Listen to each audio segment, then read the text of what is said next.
Bitch, clock it. Bitch, clock that T. Bitch, I always better start clocking that T, bitch. Hey, hey, hey,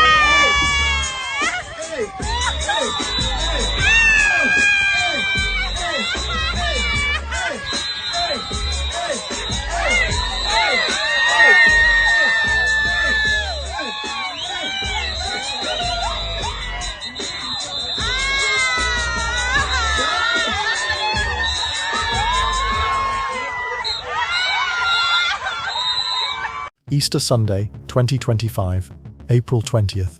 A day that should have been filled with hope, renewal, and family togetherness. Children hunting for Easter eggs, families gathering around dinner tables, celebrating the promise of new beginnings. But in Birmingham, Alabama, on Lisa Lane in the Roebuck Springs neighborhood, what started as a joyful celebration would transform into an unthinkable nightmare. A birthday party for a 7-year-old little girl, an Easter gathering with nearly 50 family members and friends. Laughter, food, the sounds of children playing. By 10:21 that night, it would all be over. A father would be dead, children would be traumatized beyond comprehension, and a mother would be charged with capital murder. This is the story of McKeese Bostic and Shatice Jackson, a story of domestic violence that escalated to its most horrific conclusion. A story that reminds us how quickly celebration can turn to tragedy, and how the people we love most can become the ones who destroy us. I'm your host, and this is Twisted Women. Before we dive deep into this heartbreaking case, please remember to subscribe and hit that notification bell if you find value in these discussions about real cases that affect real families. Let me tell you about who McKeese Bostic was. 27 years old, a father who cherished his children above everything else. On that Easter Sunday, he was hosting not just an Easter celebration, but his daughter's 7th birthday party. A house full of family, decorations, the excited chatter of children celebrating both Easter and a birthday. McKeese wasn't just throwing any party. This was his moment to shine as a dad, to give his little girl the birthday she deserved, surrounded by the people who loved her most.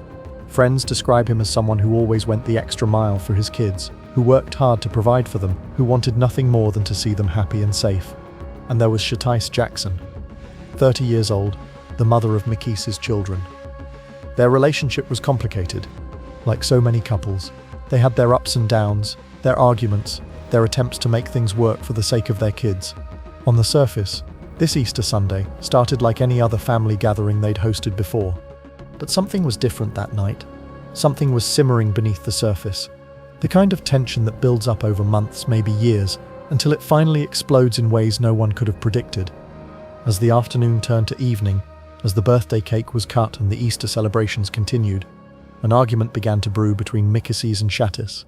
At first, it seemed like just another disagreement between a couple trying to navigate their relationship while keeping things together for their children.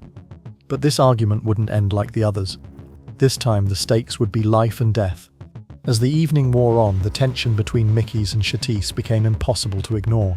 What started as whispered disagreements began to escalate. The other party guests started to notice. The children started to sense that something was wrong between Mummy and Daddy, and then it happened. The argument erupted into something that couldn't be contained within the house. Voices were raised, accusations were thrown, and in front of all those family members, in front of their children, the relationship that had been hanging by a thread finally snapped. Shatice made a decision that night. She decided she was done. She was leaving. She stormed out of the house, leaving behind the party, the children, and a house full of confused and concerned family members.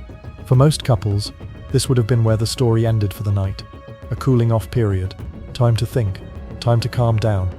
But here's where this story takes its first dark turn. Because someone at that party was concerned enough about what they'd witnessed to call the police. The argument was so intense, so frightening, that someone felt the need to involve law enforcement at a child's birthday party.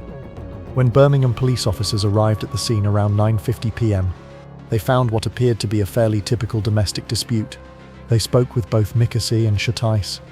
They assessed the situation, and after their investigation, they determined that nothing criminal had occurred, just a couple having an argument. Nothing that warranted arrests or further police intervention. The officers left the scene. The party attempted to continue. McKeese tried to salvage what was left of his daughter's birthday celebration. Family members tried to pretend that everything was normal, that the argument was just one of those things that happens between couples. But Shatice wasn't done, not even close. While McKeese remained at the house, trying to be the father his daughter needed on her special day, Shatice was somewhere else, somewhere in Birmingham, making a decision that would change everything forever. She was coming back, and when she returned, she wouldn't be coming back to talk. A house full of families winding down from what had been, despite the earlier argument, a successful celebration. Children tired from playing, adults helping to clean up, the warm feeling that comes from bringing family together for special occasions. And then Shatice Jackson returned to Lisa Lane. But the woman who came back wasn't the same woman who had stormed out earlier. This woman was armed. This woman was dangerous. And this woman had made a decision about how this night was going to end. According to witnesses, when Shatice returned to the house, she didn't come to apologize. She didn't come to work things out. She came with a firearm, and she came with deadly intent. The argument that had started hours earlier immediately reignited. But this time it was different. This time there was a weapon involved. This time the stakes had escalated beyond anything anyone at that party could have imagined. And then, in front of those 50 family members, in front of children who should have been going to bed with happy memories of Easter and birthday cake, Shatice Jackson fired at least one shot. Whether she fired into the air or aimed at someone, we may never know for certain. But what we do know is that she fired a weapon in a house full of innocent people, including children. Can you imagine the terror, the screaming, the chaos as nearly 50 people realized that they were no longer at a family celebration but at a crime scene? McKeese, realizing the immediate danger to everyone he cared about, made the decision that any father would make. He tried to get the violence away from the children. He moved the confrontation outside, away from the kids, away from the family members who were now trapped in a nightmare they never could have expected. But moving outside didn't de-escalate the situation. If anything, it gave Shatice Jackson the space she needed to complete what she had apparently come back to do. As the argument continued outside the house, as family members watched in horror from windows and doorways, Shatice made her final fatal decision. She got into her vehicle, and she made the choice to use that vehicle as a weapon. What happened next is something that no child should ever witness, something that no family should ever endure, something that transformed a joyful Easter celebration into a scene that would haunt everyone present for the rest of their lives. Shatice Jackson, sitting behind the wheel of her car, with at least one of her children inside that vehicle, made the conscious decision to run down McKeese Bostic, the father of her children, the man who had just been celebrating their daughter's birthday. She didn't just hit him. She didn't just knock him down. According to multiple witnesses, she pinned him between her vehicle and his neighbor's house. She trapped him there, crushed between tons of metal and an immovable wall, and her children, their children, were inside that car when she did it. They felt the impact. They heard the sound. They knew, even if they couldn't fully understand, that their mother had just killed their father. The scene that followed was pure chaos. Birmingham police had to issue what they call a max officer emergency over the radio. That's when officers can't control a scene and need immediate backup from every available unit. More than 25 police cars from all 4 Birmingham precincts responded to what had been a child's birthday party just hours earlier. Nearly 50 people were screaming, crying, trying to comprehend what they had just witnessed. Family members were desperately trying to reach McKeese to somehow save him, but it was already too late. He was trapped, and there was nothing anyone could do. Birmingham Fire and Rescue arrived and did everything they could. But at 10:21 p.m. on Easter Sunday 2025, McKeese James Bostic was pronounced dead at the scene. The father who had started the day planning the perfect birthday party for his daughter was dead, killed by the mother of his children, in front of those same children he had died trying to protect. In the aftermath of this horrific scene, as emergency responders worked desperately to save McKeese and family members tried to comfort traumatized children, Shatice Jackson was arrested at the scene. But this wasn't just going to be a murder charge. Under Alabama law, what Shatice had done qualified for something much more serious. Because her children were present when she killed their father, she was charged with capital murder with a child present. Let me explain why this matters. Alabama Code Section 13A540 specifically addresses murder committed in the presence of a child under the age of 14 years at the time of the offense, if the victim was the parent or legal guardian of the child. This law exists because lawmakers recognize the particular cruelty of forcing a child to witness the murder of their parent. The law defines in the presence of a child as being in the physical presence of a child, or having knowledge that a child is present and may see or hear the act. Shatice Jackson didn't just know her children were present. They were literally inside the vehicle she used as a murder weapon. This charge carries severe consequences. If convicted, Shatice faces either life imprisonment without the possibility of parole, or potentially even the death penalty, if prosecutors can prove aggravating circumstances beyond a reasonable doubt. Think about what this means for those children. Not only did they lose their father in the most traumatic way possible, but their mother, the only parent they have left, is now facing spending the rest of her life in prison. Or worse. And here's where this case takes another disturbing turn. Because Shatice Jackson's behavior after her arrest would shock even seasoned court observers and legal professionals. When she made her first court appearance on April 23rd, just 3 days after allegedly murdering the father of her children in front of those children, witnesses described her demeanor as nothing short of chilling. She was smiling. She was laughing. She showed no apparent remorse for what she had done. Court observers watched in disbelief as a woman facing capital murder charges for killing her children's father appeared to treat the proceedings as if they were amusing to her. The courtroom scenes that followed Shatice Jackson's arrest were unlike anything most legal observers had witnessed. A woman who had just been charged with capital murder, who had allegedly killed the father of her children in front of those children, walking into court with a smile on her face. During her appearance before Judge William Bell, court observers noted that Jackson was not only smiling and laughing, but actively engaging with people in the gallery. She was mouthing words to supporters, speaking clearly and confidently to the judge, showing absolutely no signs of remorse or regret for the actions that had brought her to that courtroom. Legal experts who have analyzed this case point to Jackson's courtroom demeanor as particularly disturbing.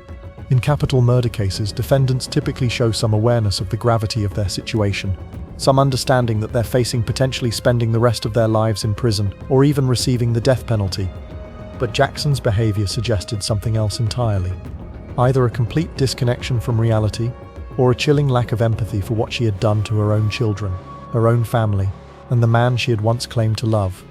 During that first hearing, Jackson informed the court that her mother had secured an attorney for her, though she didn't provide the attorney's name. Judge Bell scheduled a follow-up appearance for April 30th to allow time for the attorney to file proper paperwork. Meanwhile, Jackson was initially booked into Birmingham City Jail and placed on a 48-hour felony extension. She was later transferred to Jefferson County Jail, where she remains held without bond. Her case was subsequently transferred to the Bessemer court system on April 24th, where it will proceed through the Alabama legal system. Legal experts estimate that it will likely be approximately 2 years before this case goes to trial, assuming Jackson doesn't accept a plea agreement. During that time, her children will continue to grow up knowing that their mother killed their father and that they witnessed it happen.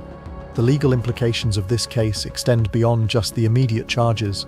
Prosecutors will need to prove not only that Jackson intentionally killed McKeese Bostic, but that she did so with the specific intent required for capital murder. They'll need to demonstrate that her actions were deliberate, calculated, and carried out with full knowledge that her children would witness their father's death. The evidence appears overwhelming. Multiple witnesses, physical evidence, and the fact that Jackson used her vehicle as a weapon while her children were inside it, all point to a case that prosecutors should be able to prove beyond a reasonable doubt. As we reach the end of this tragic story, it's important to remember who the real victims are in this case. Yes, McKeese Bostic lost his life in the most horrific way possible, but he's not the only victim here. Those children, McKeese and Shatice's children, are victims too. They lost their father, witnessed his murder, and now face growing up knowing that their mother was responsible for his death. According to reports, the children were not physically harmed during the incident and were taken into police custody after the tragedy.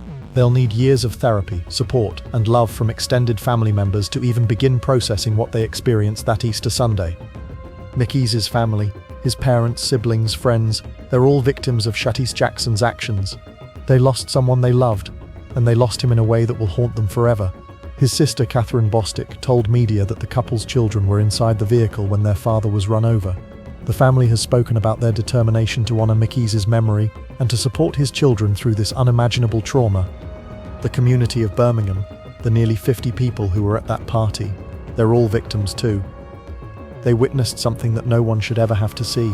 They'll carry the memory of that night for the rest of their lives. And in a way, even Shatice Jackson is a victim of whatever anger, mental illness, or dysfunction led her to make the choice to destroy her own family. That doesn't excuse what she did.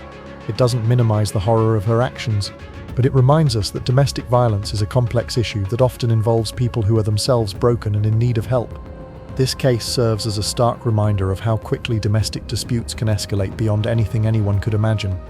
It reminds us of the importance of recognizing warning signs, of seeking help before situations become irreversible, and of the devastating impact that domestic violence has not just on its direct victims but on children, families, and entire communities. As Shatice Jackson sits in Jefferson County Jail awaiting trial, as her children try to rebuild their lives without their father, as McKeese's family grieves their devastating loss, we're left with questions that may never have satisfactory answers. How did a birthday party and Easter celebration turn into a capital murder scene? How did a mother make the choice to kill her children's father in front of them? And how do the survivors, especially those innocent children, move forward from something so traumatic? This is the reality of domestic violence at its most extreme. This is what happens when warning signs are ignored, when cycles of abuse are allowed to escalate, and when the people we're supposed to trust most become the ones who hurt us the most. If you or someone you know is experiencing domestic violence, please reach out for help. The National Domestic Violence Hotline is available 24/7 at 1-800-799-7233, because no one should have to live in fear, and no child should ever have to witness what McKeese and Shatice's children witnessed on that Easter Sunday. Thank you for listening to Twisted Women. Please subscribe, share this episode, and remember, these aren't just stories. These are real people, real families, and real tragedies that remind us how precious and fragile life truly is.